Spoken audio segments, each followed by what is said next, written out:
Class 11 के लिए ये आपका एटॉमिक स्ट्रक्चर पार्ट 2 के लिए हम आपको पहला लेक्चर दे रहे हैं पार्ट 2 के लिए।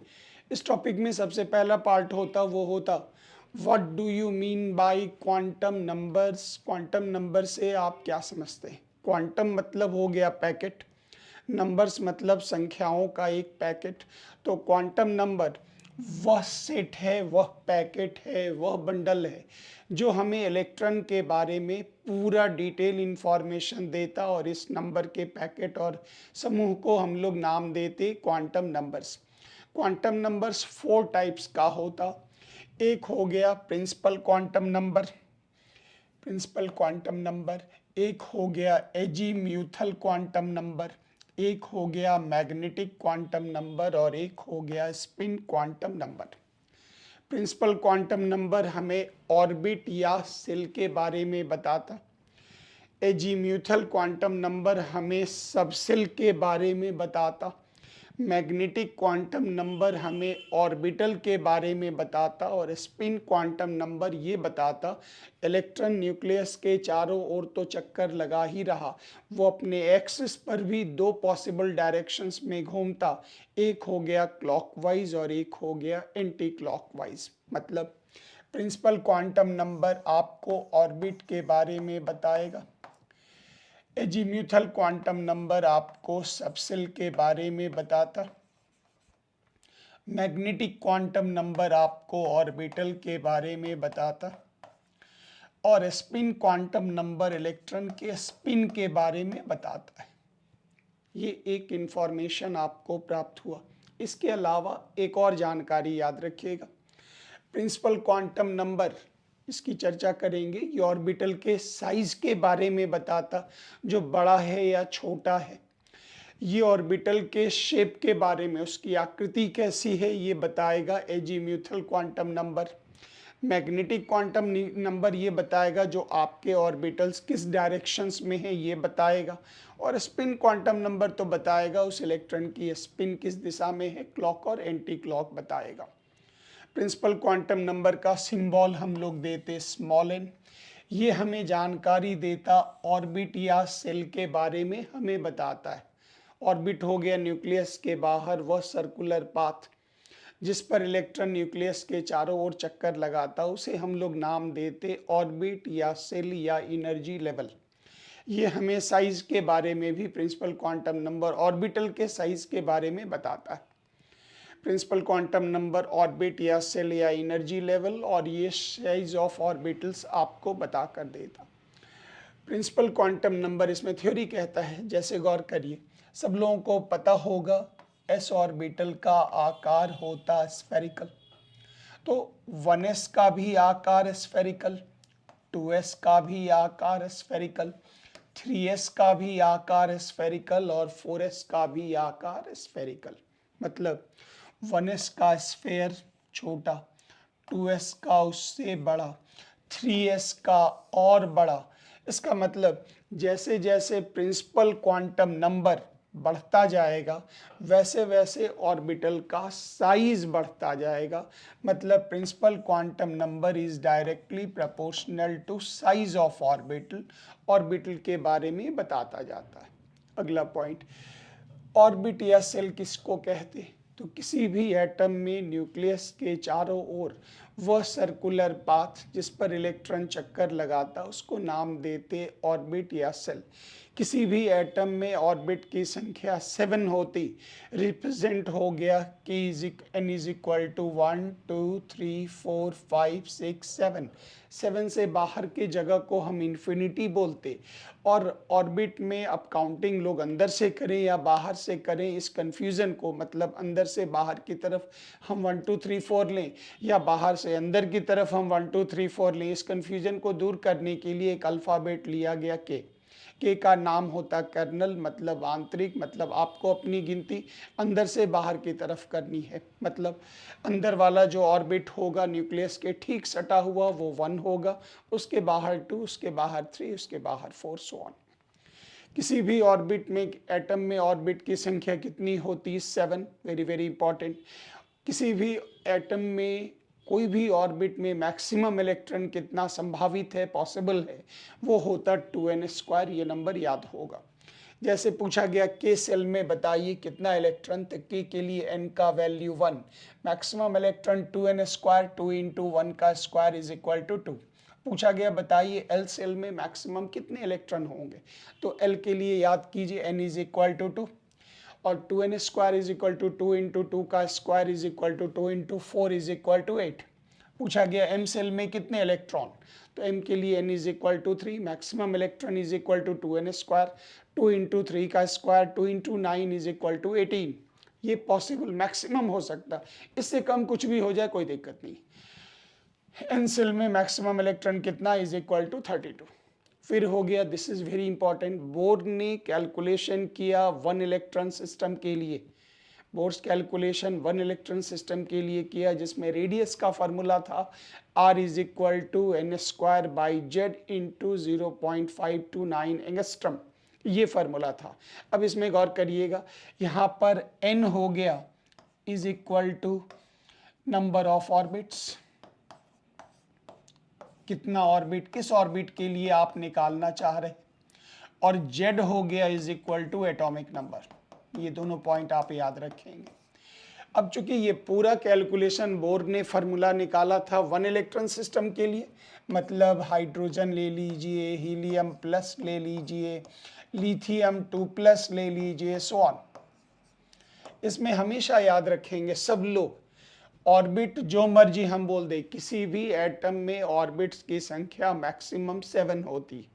अब ये नहीं जो हाइड्रोजन में तो 1 ही ऑर्बिट होता, ऑर्बिट हमेशा 7 होता, और उनके इलेक्ट्रॉन को आप लोअर एनर्जी से हायर एनर्जी में, मतलब समझ लीजिए जो एक एटम 7 मंजिल का मकान, अब आप उसको नक्शा पास हो गया 7 मंजिल का, अब आप उसको आप 1 फ्लोर बनाए या 2 फ्लोर बनाए, वो आपकी मर्जी।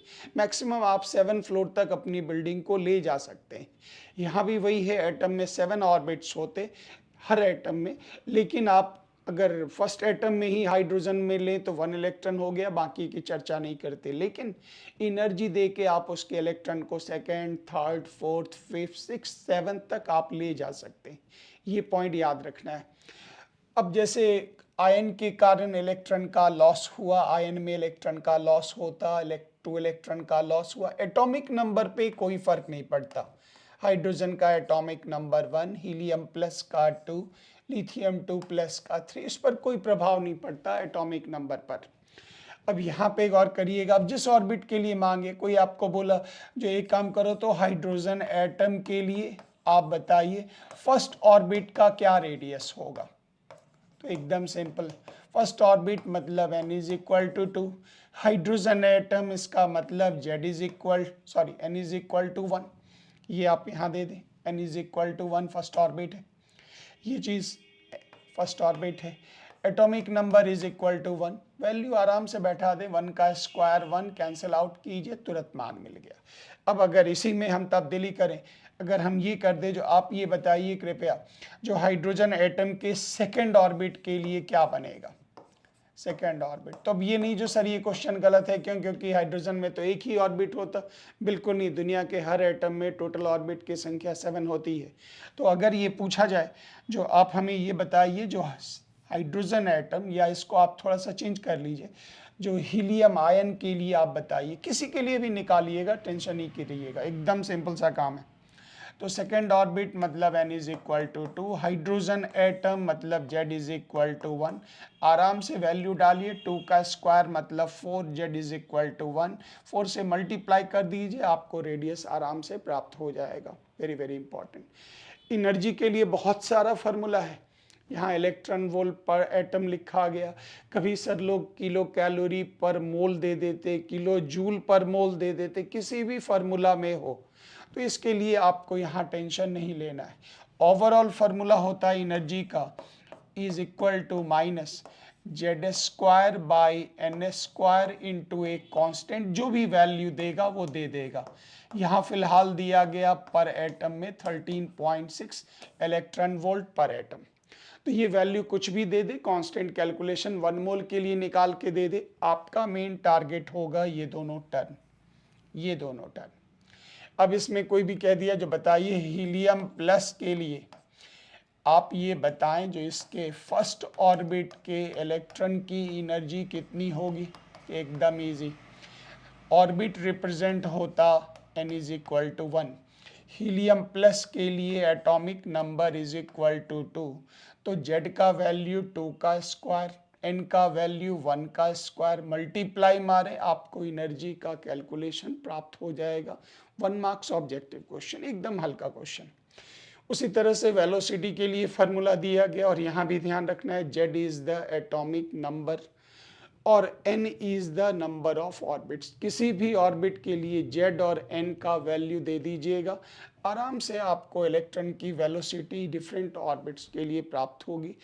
यूनिट खाली ध्यान रखिएगा CGS या SI किस यूनिट में ये मान दिए गए। अगला एक पार्ट आ गया एजीम्यूथल क्वांटम नंबर, इसका सिंबल हो गया स्मॉल l और इससे हमें जानकारी मिलती है सबसेल के बारे में और शेप ऑफ ऑर्बिटल्स के बारे में। सबसेल और शेप ऑफ ऑर्बिटल्स के बारे में जानकारी मिलती। तो सबसेल हो गया, सबसेल क्या होता तो याद कीजिए किसी भी ऑर्बिट में आपको पता है टोटल इलेक्ट्रॉन्स हो गए 2n²। सारे इलेक्ट्रॉन की एनर्जी कभी भी बराबर नहीं होती, एनर्जी में थोड़ा सा डिफरेंस होता, ये हमें स्पेक्ट्रम से प्राप्त हुआ था। और ये जो डिफरेंस ऑफ एनर्जी होता है, इसी एनर्जी के लिए हम लोग एक सीढ़ी मानकर चलें तो ज़्यादा अच्छे से डिफाइन कर पाएंगे। तो जैसे एक सीढ़ी ये बन गया डिफरेंस ऑफ एनर्जी का, ये हो गया S, ये हो गया P, ये हो गया D, ये हो गया F। ये जो अल्फ़ाबेट SPDF है ये स्पेक्ट्रल लाइंस के फर्स्ट अल्फ़ाबेट हैं, पहले लेटर हैं। शार्प का S, प्रिंसिपल का P, डिफ्यूज का D और फंडामेंटल का F। इसके आगे G डिजेनरेटेड से G लिया गया, लेकिन वो अभी चर्चा में नहीं है। मतलब हम अभी प्रैक्टिस में +2 के बच्चों के लिए 11-12 के बच्चों के लिए उतना यूज़ नहीं किया जाता, थोड़ा बहुत इस्तेमाल होता है। अब गौर करिएगा सबसेल एक एटम में टोटल इलेक्ट्रॉन 2n², सबकी एनर्जी आइडेंटिकल नहीं होती, एनर्जी में डिफरेंस होता और इसी डिफरेंस को हम लोग नाम देते सबसेल या सब एनर्जी लेवल नाम देते।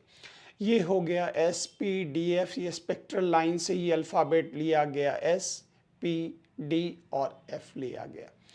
अब S के लिए L का वैल्यू 0, P के लिए L का वैल्यू 1, D के लिए L का वैल्यू 2 और F के लिए L का वैल्यू 3 होता, याद रखिएगा। अब यहाँ पर S के लिए S, P, D, F ये 4 सबसेल आपके ऑर्बिट के अंदर संभावित सबसेल्स आपके ये बने। अब L का वैल्यू हमेशा होता है 0 to n-1। किसी भी ऑर्बिट में अगर आप निकालना चाहें कौन कौन से सबसेल होंगे तो आप इस फार्मूला से आराम से निकाल सकते हैं। L is equal subshell S के लिए 0, P के लिए 1, D के लिए 2 और F के लिए 3 निकाल पाएंगे। अब गौर करिएगा एक छोटा सा कैलकुलेशन साइड में आप देख लें।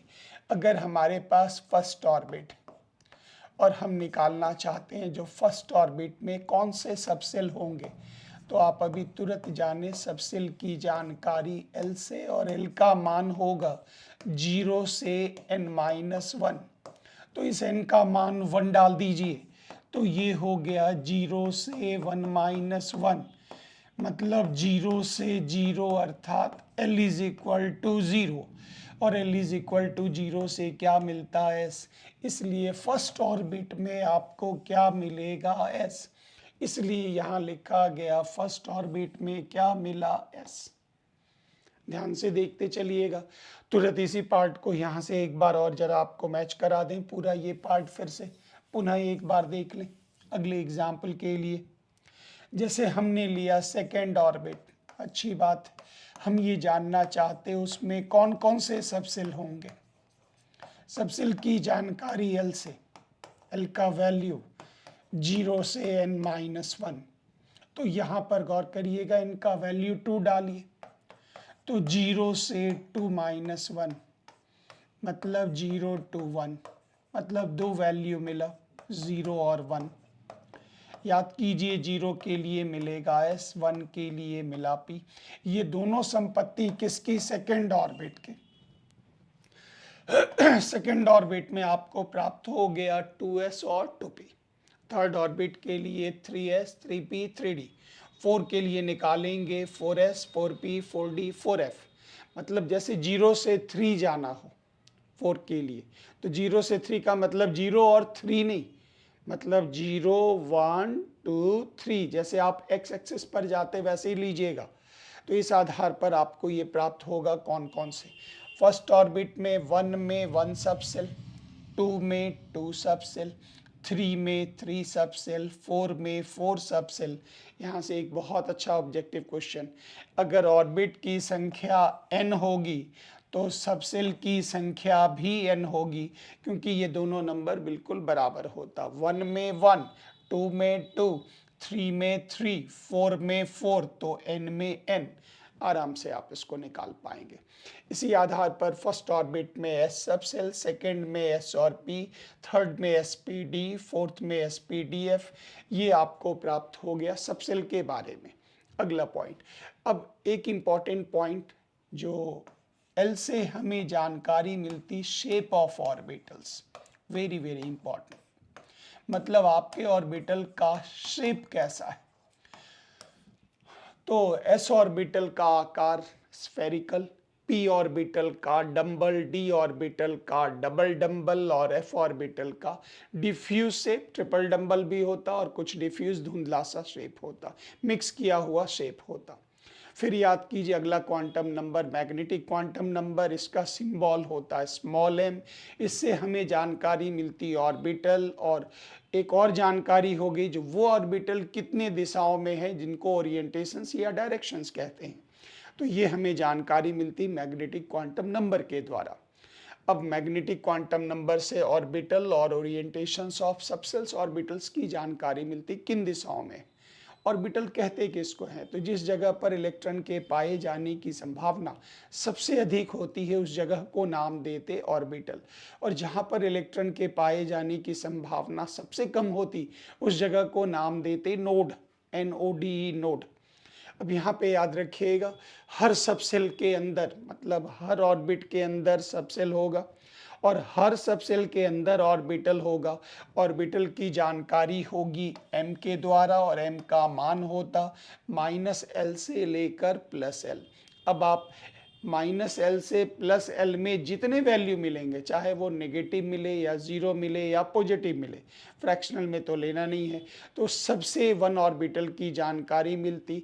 वन ऑर्बिटल को हम बॉक्स या सर्कल से दिखाते, और पॉली प्रिंसिपल में इसकी चर्चा की गई, जो वन ऑर्बिटल में 2 इलेक्ट्रॉन्स होता है, तो इसको बॉक्स से दिखाते, और वन ऑर्बिटल में 2 इलेक्ट्रॉन्स होता अपोजिट डायरेक्शन में, एक क्लॉकवाइज और एक एंटी क्लॉकवाइज। गौर करिए, हम चाहते हैं जो एस सबसेल में कितने ऑर्बिटल हैं ये निकालना चाहते हैं। ऑर्बिटल की जानकारी m से, m का वैल्यू -L2 +L, L का वैल्यू 0 डालना है, तो m का वैल्यू हो गया -0 से लेकर +0, अर्थात m = 0। 1 मान मिला तो 1 ऑर्बिटल मिलेगा। किसके लिए मिलेगा, एस सबसेल के लिए। 1 ऑर्बिटल में कितने इलेक्ट्रॉन्स, 2, इसलिए एस के ऊपर इलेक्ट्रॉनिक कन्फिग्रेशन में 2 लिखा जाता। इसको कभी भी स्क्वायर नहीं पढ़ेंगे, क्यों, क्योंकि दोनों इलेक्ट्रॉन अपोजिट डायरेक्शन में, एक क्लॉक और एक एंटी क्लॉक, इसलिए कभी भी आप इसको स्क्वायर नहीं पढ़ेंगे। 1s स्क्वायर नहीं पढ़ेंगे, 2s स्क्वायर नहीं पढ़ेंगे 1s2 2s2, दोनों अलग अलग हैं। अब L = 1, मतलब P सबसेल में हम ये जानना चाहते हैं हमारे पास कितने ऑर्बिटल हैं। तो याद कीजिए ऑर्बिटल की जानकारी -L2 +L, यहाँ L का वैल्यू कितना है 1, तो आप लिख दें -1 2 +1। अब गौर करिए, अगर आप एक्सिस खींच कर काम करें तो ये हो गया x एक्सिस, ये हो गया ओरिजिन, ये हो गया x'। अगर आप शुरू कर रहे हैं -1 से और चलेंगे +1, तो आपके पूरे पड़ाव होंगे -1 0 और +1। ये 3 वैल्यूज़ आपको प्राप्त होंगे। तो ये वैल्यूज़ मिले -1 0 और +1। अब ये 3 वैल्यूज़ के कारण आपको 3 ऑर्बिटल्स प्राप्त हुआ। एक हो गया -1, एक हो गया 0, एक हो गया +1। इसको आप ऐसे भी लिख सकते हैं +1 0 -1। ये 3 वैल्यूज पॉसिबल वैल्यूज हैं। अब याद कीजिए हर ऑर्बिटल में 2 इलेक्ट्रॉन्स, यहाँ भी 2 इलेक्ट्रॉन्स, यहाँ भी 2 इलेक्ट्रॉन्स, तो p में मैक्सिमम कितना हो सकता? 6। 6 से ज़्यादा कभी नहीं हो सकता, 6 से कम हो सकता, 5 4 3 2 1, कोई भी इलेक्ट्रॉन नहीं होगा, वो सारा पॉसिबल है। उसी तरह से आप यहाँ चलें तो m के वैल्यूज़ आपको मिलेंगे -2 से +2, तो इसका मतलब -2 -1 0 +1 +2, 5 वैल्यूज़ का मतलब ही हो गया वहाँ से d में आपके पास 5 ऑर्बिटल्स मिलेंगे। उसी तरह से यहाँ पहुँचे तो m इज इक्वल टू -3 से +3, इसका मतलब ये वैल्यू मिला -3 -2 -1 0 +1 +2 +3। ऑब्जेक्टिव में ये क्वेश्चन पूछे जाते हैं, जो एस सब सेल के लिए m का कौन सा मान पॉसिबल है, p के लिए m का कौन सा मान पॉसिबल है, L के लिए, D के लिए M का कौन सा मान संभव है, F के लिए M का कौन सा मान संभव है, निकाल के चेक कर लेंगे। M is equal to -L2 + L, उसमें जो वैल्यूज़ होंगे वो होंगे, जो नहीं होंगे वो पॉसिबल नहीं होंगे। उसी तरह से ये मिल गया, जो S के लिए M का वैल्यू 0, P के लिए -1 0 +1, D के लिए -2 -1 0 +1 +2, F के लिए -3 से +3। ये नंबर ऑड है 1 3 5 7। इलेक्ट्रॉन डबल कर देना है, क्योंकि 1 ऑर्बिटल में 2 इलेक्ट्रॉन, तो कोई पूछा S में कितने इलेक्ट्रॉन होंगे? 2 मैक्सिमम। P में कितने होंगे? डबल कर दीजिए 6। D में कितने होंगे? 10, और F में डबल कर दीजिए 14। स्पिन क्वांटम नंबर हमें ये बता कर देता है, जो किसी भी एटम के अंदर जो इलेक्ट्रॉन चारों ओर, न्यूक्लियस के चारों ओर चक्कर लगाता है, वो 2 पॉसिबल डायरेक्शंस में अपने एक्सिस पर भी घूमता है, और अपने एक्सिस पर वो 2 पॉसिबल डायरेक्शंस में घूम सकता। एक हो गया क्लॉकवाइज, क्लॉकवाइज के लिए हम लोग सिंबल डाल दिए, अप एरो के रूप में डाल दिए +½ वैल्यू, और एक एंटी क्लॉकवाइज के लिए हमने डाउन एरो डाला, और दैट इज कॉल्ड -½ ये भी पॉसिबल है। ये सारा चीज़ जो है जिसमें दोनों चीज़ पॉसिबल है, इंटरचेंज भी हो जाता है ये वैल्यू, मतलब डायरेक्शंस इसके इंटरचेंज भी पॉसिबल है।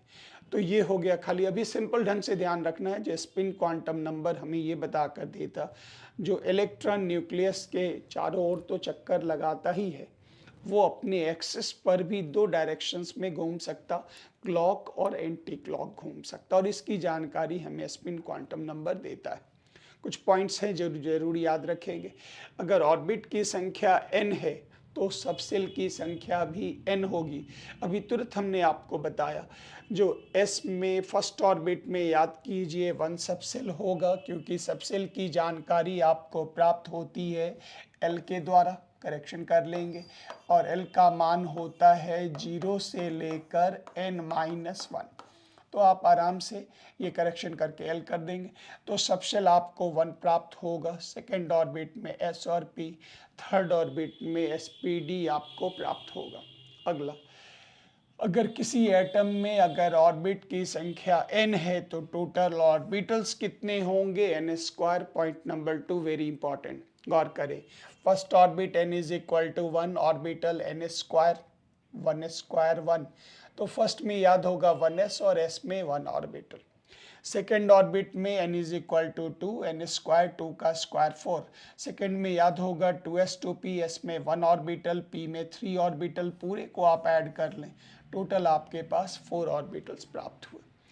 थर्ड ऑर्बिट में कितने ऑर्बिटल? तो n का स्क्वायर, 3² इज इक्वल टू 9। हम जानते हैं थर्ड ऑर्बिट में 3s होता, 3p होता, 3d होता, s में 1 ऑर्बिटल, p में 3 ऑर्बिटल, d में 5 ऑर्बिटल, 5 3 8 और 1 9 इज इक्वल टू 9, मैच कर गया। कहता है अगर ऑर्बिट की संख्या n है तो मैक्सिमम इलेक्ट्रॉन कितना होगा? Is equal to 2n²।